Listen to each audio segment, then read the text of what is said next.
Hey, welcome back to Let's Fix It. What I'm looking at today is a Craftsman snowblower that was gifted to me. It is a model 536885214, and the serial number is right there below that. It's a pretty decent snowblower. It's got a pull start right here, ignition on and off right there, and it's a little stiff. I might throw some lubricant in that. And down here it has a place for a plug-in, so I can get some light on that. Be right back. Down here it has a place for a plug-in, a starter button right here. It is an electric start, and over here we have the choke, off, choke, full. The problem I'm having with this particular unit is that it won't run with the choke off. That's indicative of a carburetor problem. The other problem I had with it is it doesn't throw the snow well. It throws it about 12 or 18 inches, so it's not getting up to speed where the auger can throw that snow out there. Yep, there's the auger. It's pretty simple. The auger just flips the snow up, hits this chute, hits that chute, and away it goes. So this is what they call a single stage snow blower. They're pretty efficient if you're not moving a great deal of snow. But I'm going to take this, take it apart and check the carburetor out. Before I do take it apart, let me show you exactly what I'm talking about as far as running. There's keys on, we'll prime it. Got full choke.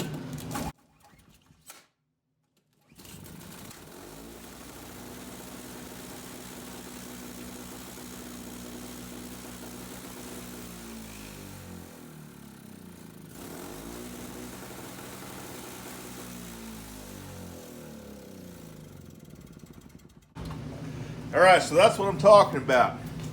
It will not run with the choke off. And we're taking these units apart. It's real easy to think this is kind of like a car, and that you're going to take these screws out and pull the hood up. Now that's not the way this works. You take these screws out and this bottom panel drops out from under it. That's how you get it apart. It's a lot more difficult to get that top off.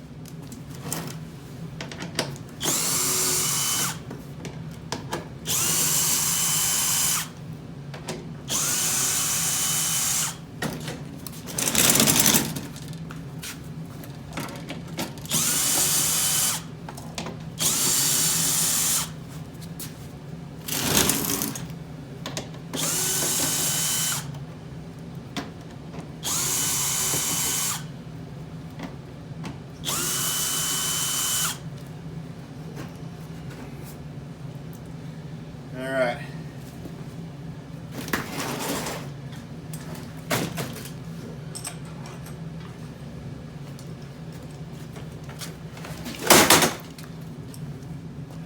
That picture, yes. There's two screws in the front here that are different size than those others I just took out.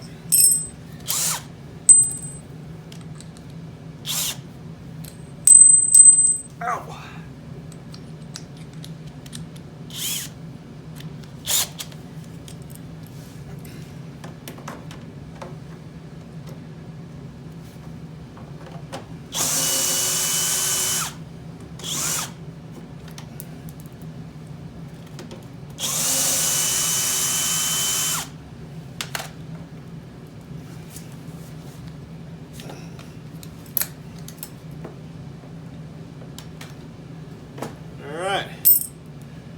Looks like I'm missing a couple screws. We'll have to throw them back in there later on. Oh, come on, stand it, baby. We're going to set this up on its nose. We're going to call that, one guy calls that a service position. I'm not inclined to disagree with him. So, Here's the carburetor. Here's the fuel line. This appears to be a shutoff valve where a fuel filter should be. So we might take that out of there. I also want to take a look at this here governor. I cannot find any directions on how to set that governor, but I got a general idea. All right, well, since we have a fuel shutoff valve here, I'm going to take advantage of that. Use it to shut the fuel off, and I'll come back to adding a fuel filter into that later. This here is the bowl. This is a drain if you get water in your fuel, which you're likely to do on a snowblower. Push that, let the water out.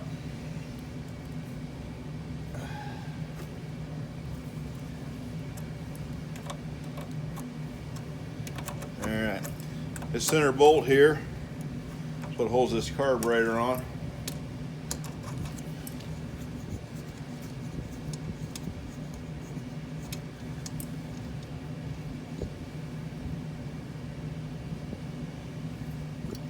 Take that cup right off. Well, that looks pretty clean in there.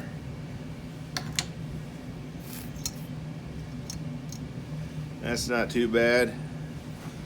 So I'm wondering if the problem might not be in the ports on this here orifices. Orifices? Let me get that right. The problem might not be the orifices on this center cup nut.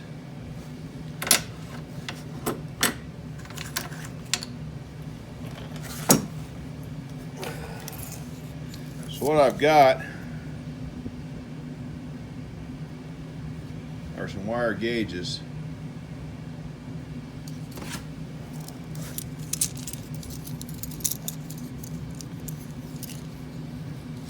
We'll see. I'm going to take this little washer off of here. Get that out of the way. See if we've got clear orifices. Yeah, it does not appear to be entirely clear. That definitely is not clear right there. As I'm pushing this gauge in, I can feel a little bit of resistance in there. And we'll tell you why it is that this runs on choke and not off choke.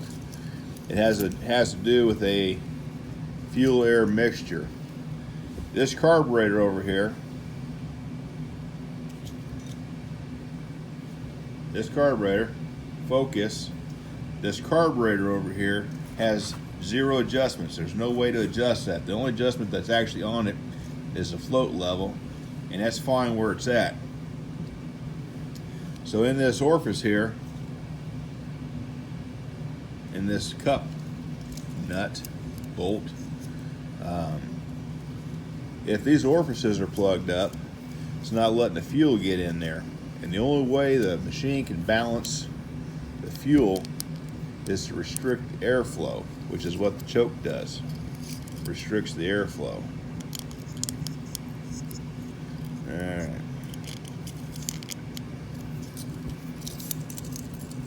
I've got to find the right size wire.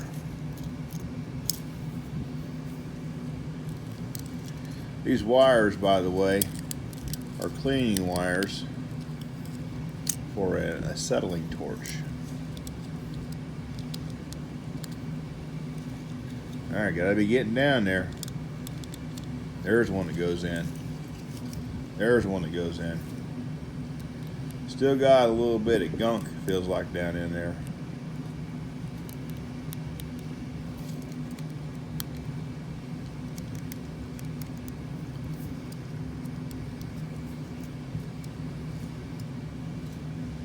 Let me grab a flashlight real quick, see if we can get a better look. Alright. So there's the orifice right there.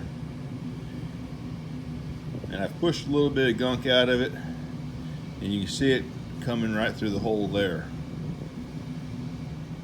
So what we're going to do is take some carburetor choke cleaner, see if we can get all that out of there.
Well, that was not very hard clipping that wire off. There we go.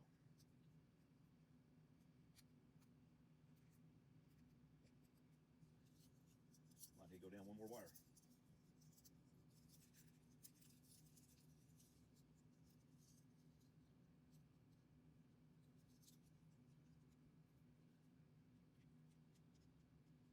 Go clipping that.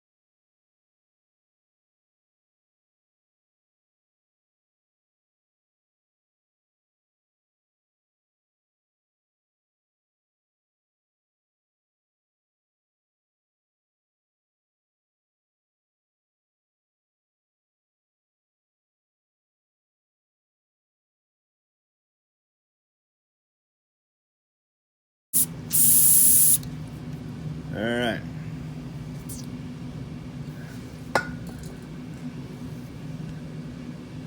Give it a little blow on that, see if it's clear.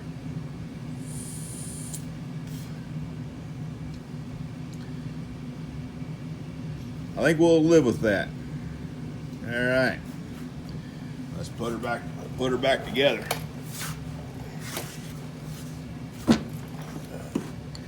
Now on your bowl, you got, can we see that? We've got a recess. And that recess goes over this hinge. If you put this around the other way like this, your float won't drop as far as it should. So you want to keep this flat recess right here in line with the hinge. Make sure my gasket stays on there.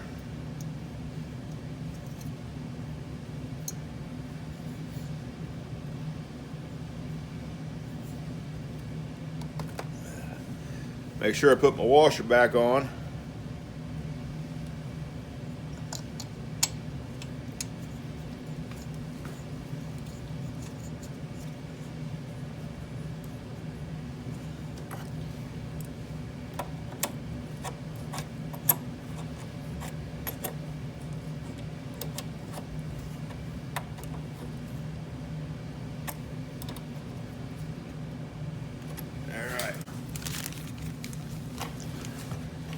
This here's a plain old generic filter. As you'll recall, I got this fuel shutoff on here. The machine does not call for a fuel shutoff.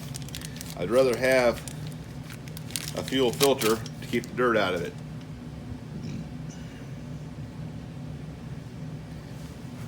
And on these fuel filters, see if we can see this. Can we see this? All right. Focus. Focus. There we go. Fuel filter has an arrow on it. They all have arrows on them. What that's telling you is that the fuel line from the tank needs to go in here so the fuel travels this direction. That's what the arrow's telling you.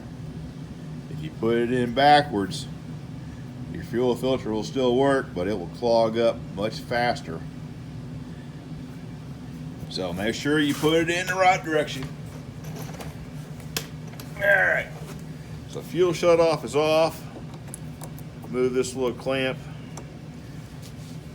With any luck, this will come off pretty. Oh, no such luck. Grab a different set of pliers. Alright, I've had a change of heart. We're just going to change the entire fuel line. This is not very expensive. It's about $2. That's about how much we need. Cut it off. And we're not even going to mess with that valve.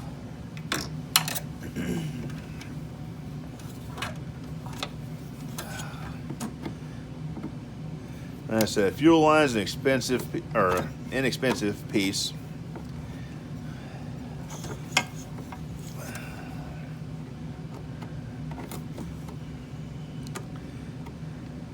This fuel line is clearly hardened, which makes me think it's worth changing.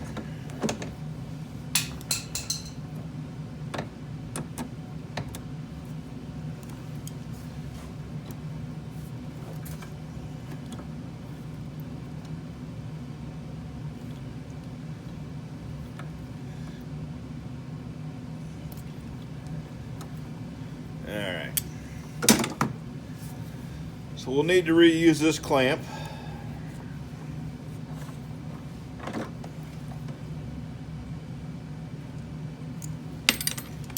Ha! Maybe we're not going to reuse that clamp. What do you think about that? Now I lost it. Be right back. I seem to have a discrepancy in size on the clamp. Pretty good discrepancy. But upon checking this fit, it's a pretty snug fit. So I'm not worried about that. I'm going to put it on without clamps. Oh! Alright. Then we got to get it off of this one up here. And this one's going to give me a little bit of fuel.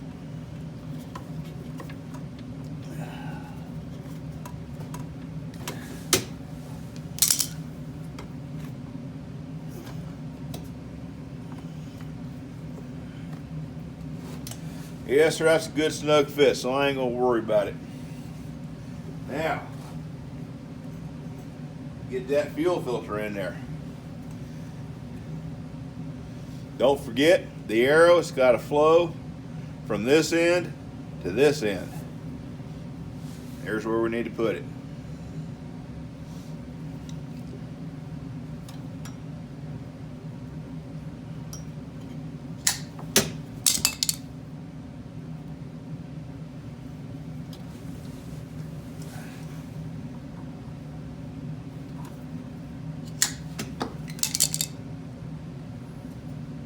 The reason I'm snipping that out of there is because when the machine's uprighted, I don't want to have a low spot in the fuel line where the fuel has to come back up to the carburetor.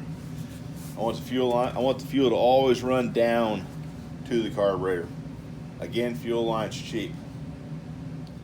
Alright, now that I'm down here, I told you I was going to set this governor, but I'm looking at the spring up here.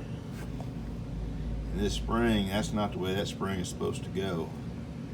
That spring should be over top of that rod. So let me go ahead and fix that. Then we're going to set the governor. Alright.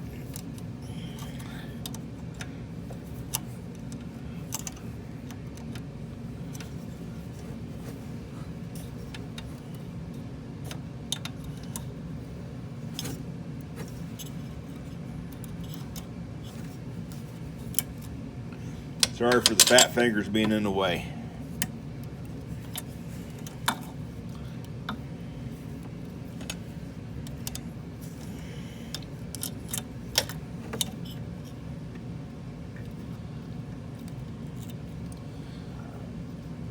Somebody has kind of boogered up that spring.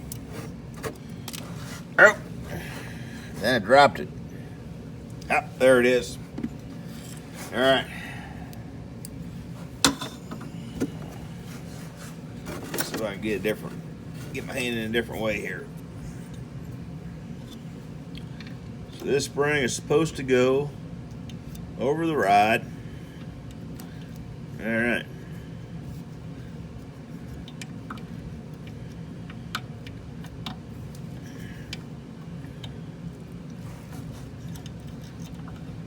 Hook onto there.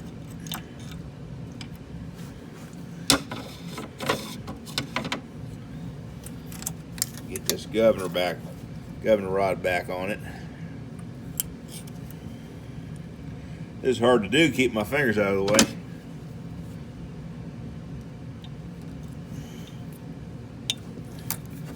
All right.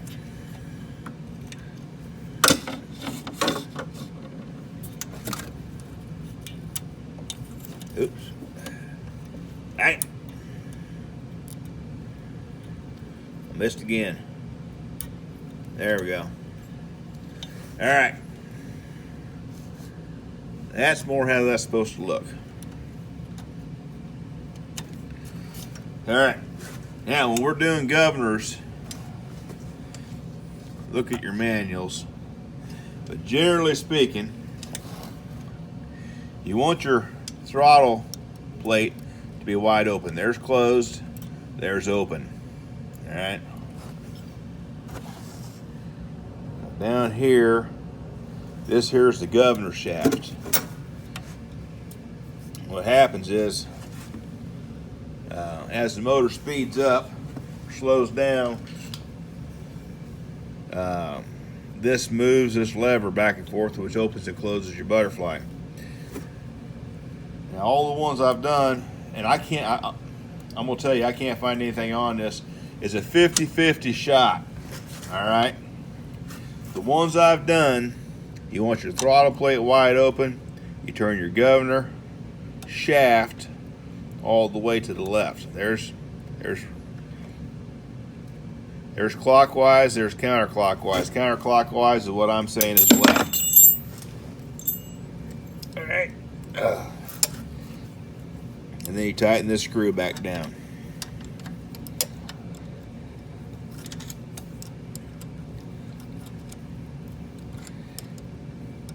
Now if you do this backwards, your linkages won't move. They'll be all bound up. So I'm going to say, if you've done this one direction and your linkages don't move, loosen that screw back up, go the other direction. All right. So there I go. I've got movement in my linkages. I'm happy with that. I could show you maybe. We'll move this. There we go. That's clockwise. Tighten that back down. Linkages don't move. That's what I'm talking about. So we'll open that back up. We'll go counterclockwise, or what I'm calling left. And we'll lock it back down.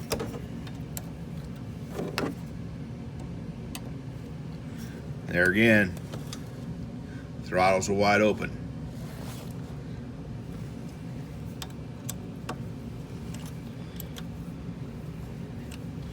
All right, there we go. Got movement in the linkage. That's what we want.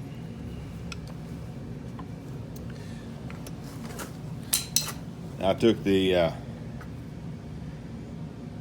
tunnel ram, took the little air dam off of this thing. I gotta put that back on. Sorry, you took the air dam off. We'll do this again. I took the air dam off, gotta put it back on.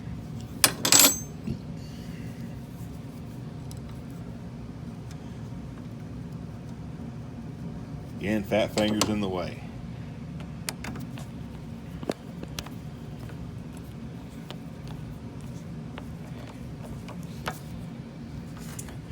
All right, now I've already accepted the fact that if this does not improve the situation, I'm most likely in for a new carburetor, because there's something in there that I haven't cleaned out right, or something in there I can't clean out right.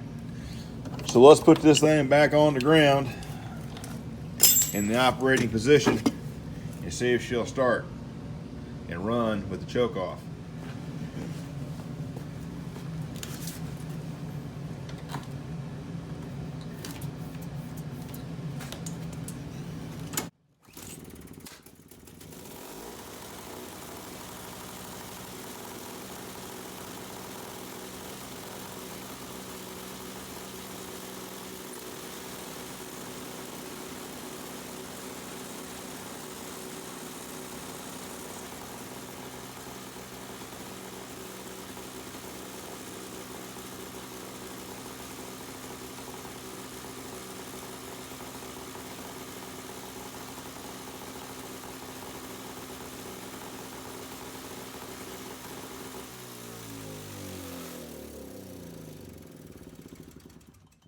Alright, there she is, running with the choke off.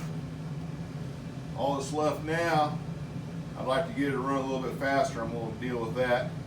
Put the bottom cover back on, and she's ready to go throw some snow. Hey, thanks for watching Let's Fix It. I hope this will help you with your small engine project.